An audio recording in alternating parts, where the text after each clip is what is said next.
సూర్యాతాపానికి జనం విలవిల్లాడుతున్నారు. కరీంనగర్ జిల్లాలో 3 రోజులుగా అధిక ఉష్ణోగ్రతలు, వడగళ్లతో తీవ్ర ఇబ్బంది పడుతున్నారు.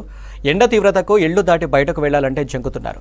ఒకప్పుడు సింగరేణి ప్రాంతమైన రామగుండంలో అధిక ఉష్ణోగ్రతలు నమోదయ్యావని, కానీ ఇప్పుడు జిల్లాలోని మిగతా ప్రాంతాల్లోనూ రికార్డు స్థాయిలో ఉష్ణోగ్రతలు పెరిగాయంటున్నారు స్థానికులు. గుట్టల విధ్వంసం, ఇసుక క్వారీలతో భూగర్భ జలాలు తగ్గడమే హై టెంపరేచర్కు కారణమంటున్నారు. కరీంనగర్ జిల్లాలో పెరిగిన ఉష్ణోగ్రతలపై వెంకటేశ్వర మరింత సమాచారం అందిస్తారు. కరీంనగర్ జిల్లాలో వేసవికాలం తీవ్రత పతాక స్థాయికి చేరింది. సూర్యుడు నిప్పులు కక్కుతుంటే మొత్తం ప్రజలంతా కూడా పెనం మీద ఉన్నట్టుగా ఫీల్ అవుతున్నారు. గత 4-5 రోజులుగా అయితే ఉష్ణోగ్రతలు 46 డిగ్రీలు దాటిపోయినాయి. జిల్లాలో పలు చోట్ల విపరీతంగా ప్రజలు ఇబ్బందులు పడుతూ ఉన్నారు. చాలామంది వడదెబ్బకు గురై మృత్యువాత కూడా పడుతున్నారు. మొన్న 2 రోజుల క్రితం ఒకే రోజు కరీంనగర్ జిల్లాలో 2 చనిపోయారు వడదెబ్బ కారణంగా. ఒకరు జమ్మికుంటలో ఒక వృద్ధురాలు చనిపోగా, ఐలమ్మ అనే వృద్ధురాలు చనిపోగా, చొప్పదండి మండలం రాగంపేటలో ఒక రైతు ధాన్యం కళ్ళంలోనే ధాన్యం నేర్పుతూ వడదెబ్బకు గురై చనిపోయాడు. మొత్తంగా జగిత్యాల, కరీంనగర్, పెద్దపల్లి, సిరిసిల్ల ఈ 4 ప్రాంతాల్లో కూడా 46 డిగ్రీలకు పైగా ఉష్ణోగ్రతలు నమోదవుతున్నాయి. ఈ రోజు కనుక ఉష్ణోగ్రతలు తీసుకుంటే జగిత్యాలలో అత్యధికంగా 46.4 డిగ్రీల ఉష్ణోగ్రత నమోదైంది. అక్కడ మనకు కొల్వాయి కావచ్చు, జైనా ప్రాంతాలు అయితే నిప్పులు కురుస్తున్నట్టుగా కూడా జనం అక్కడ వాతావరణం ఉంది. ప్రజలు చాలా అవస్థలు పడుతూ ఉన్నారు. అదే అయితే పెద్దపల్లి జిల్లాలో కూడా సేమ్ 46.4 డిగ్రీల ఉష్ణోగ్రత ఉంది. అటు కాళేశ్వరంపూర్ కావచ్చు, రామగుండం లాంటి సింగరేణి గనులు ఎక్కువగా ఉన్న ప్రాంతాల్లో ఉష్ణోగ్రతలు పెద్ద ఎత్తున నమోదవుతున్నాయి. కరీంనగర్లో కూడా 46 డిగ్రీల ఉష్ణోగ్రత ఈరోజు ఉంది.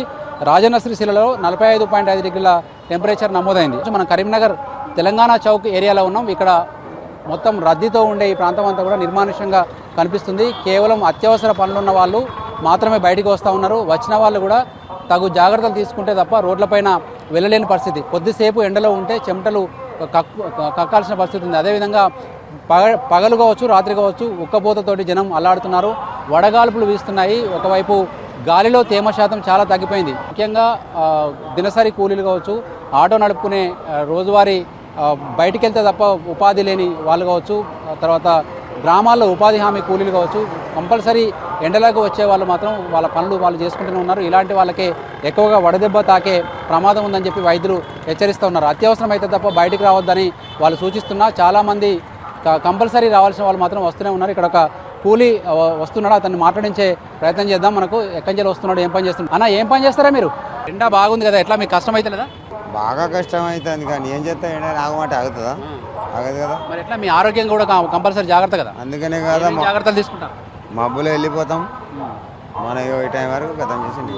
వడదెబ్బలు కొడుతున్నాయి మీ దగ్గర పనిచేసే వాళ్ళకు? కొడతానే మన చక్కెరచే పడిపోయిండు. ఆడ మనం మోసే టైం మేము ఇసుకెళ్ళి మొత్తం ఆడికెళ్ళి వచ్చి పిల్లవాడు పాపం కిందికే పడిపోయిండు. అమ్మ ఎటు వస్తున్నారు? హాస్పిటల్ పోయింది. మరి ఎండలో బయటకు వెళ్ళారు? మరి ఏం చేయాలంటే ఇబ్బంది ఉంది. మా అమ్మాయికి తలకు దెబ్బ తాకింది. హాస్పిటల్ పోయేస్తానో మండిపోతున్నాయి ఎండలు.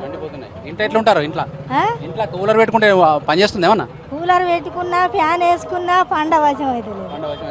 జాగ్రత్తలు తీసుకుంటారా ఏమన్నా ఎండ దెబ్బ కొట్టకుండా? ఈ ఎండల కంటే ఫోన్ నడవదు కదా సార్, పోతే ఇక వశపడతలేదు. అన్న మీకెట్లుందా గిరాకీ? మాకు గిరాకీలు లేవు అన్న, గిరాకీలు లేవు. ఎండ జనాలు బయటికి వెళ్తలేరు, మాకు గిరాకీలు లేవు. ఎన్ని గంటలు పని చేస్తున్నారు మీరు? పొద్దున 6 గంటలకు వెళ్తే ఇంకోటి ఇంటికి వెళ్ళాలి లంచ్కి. మేము ఎప్పుడు తిరుగుతున్నాం అన్న, మాకు కిరాయిలు లేవు. ఖాళీ తిరుగుతున్నాం అంతే, కానీ కిరాయిలు లేవు.